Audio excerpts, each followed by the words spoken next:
Money is Energy. The only book you'll ever need to attract wealth. Full audiobook.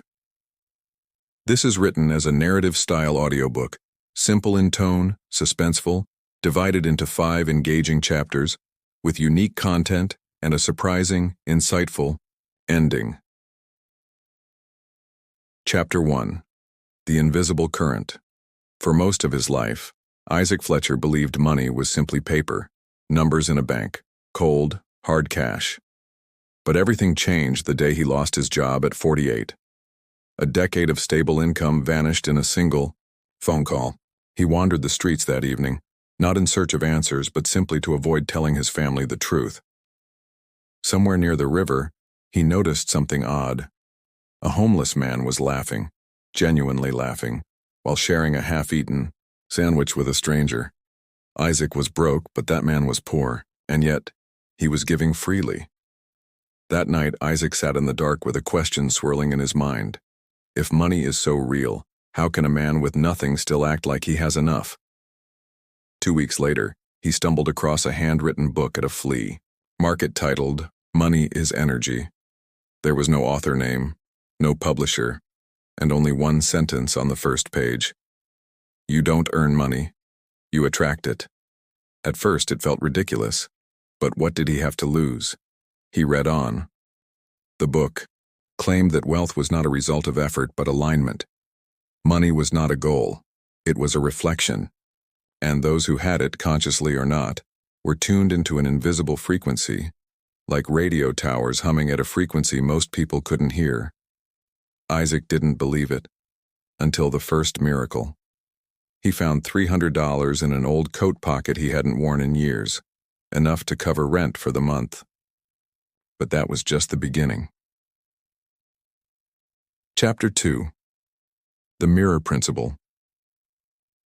The second chapter of the book introduced something called the Mirror Principle, the idea that money doesn't respond to desire, but to reflection. Wanting money, it claimed, was like trying to grasp a reflection in a lake. The harder you reach, the more the image breaks. Instead, it advised, become the version of yourself who already has wealth, and the world around you will reflect it. Isaac tested this, not with grand actions but subtle ones. He woke early, dressed sharply, sat in hotel lobbies pretending to wait for meetings. He started talking to himself differently, no longer saying, I can't afford this, but it's not aligned right now. Then, the coincidences started stacking. An old college friend he hadn't spoken to in 20 years called, asking if he could help with a freelance project. The pay? Exactly what Isaac needed to cover the car payments. Later, a neighbor moved out and handed Isaac a box of junk to donate. Inside was a rare watch. He sold it for $200. He didn't advertise, he didn't apply. Yet the money came. Still, Isaac wasn't convinced. It felt too easy, too magical. Maybe he was just lucky, until the twist that changed everything. Read a note scribbled in the margin of the book's final page. In faded ink it said, You'll know it's working when it tries to leave you. Chapter 3. The reversal. Within weeks, everything unraveled. His bank account was hacked. His car was towed over a clerical error. A payment from a client bounced. It felt like someone had flipped a switch. Isaac panicked. Maybe it was all nonsense. A trick. A dream dressed in logic. He tried going back to his old ways, applying to jobs, cutting costs, pinching every penny. But nothing worked. Then he remembered the scribbled note. You'll know it's working when it tries to leave you. He reopened the book and found a new section he'd missed, a folded page with no title. It read, Money, like energy, seeks flow. It cannot be held without movement. The moment you grasp too tightly, it escapes. Isaac realized his fear had created resistance. He wasn't letting money move. He was trying to trap it. So he did, the unthinkable. He gave away $500, the last of his savings, to a single mother behind him in a grocery store line. He didn't know why. But 3 days later, a company he'd interviewed with months ago called. They were offering him a remote consulting gig. 6 months, $8,000 per month, no strings attached. The lesson was brutal but clear. Money resists the fearful. It embraces the aligned. Chapter 4. The code hidden in chaos. Isaac dove deeper into the book, decoding it like a sacred manuscript. He found clues in the formatting, underlined words, misspelled headings that spelled messages when pieced together.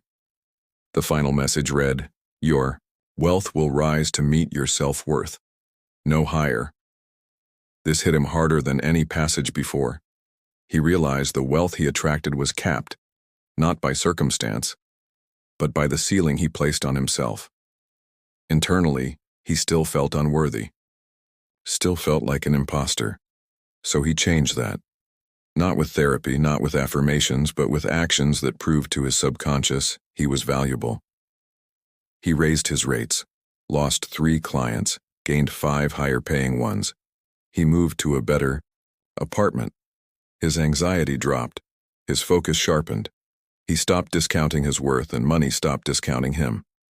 Then, another strange twist. Isaac met a woman named Esther who had also read Money is Energy.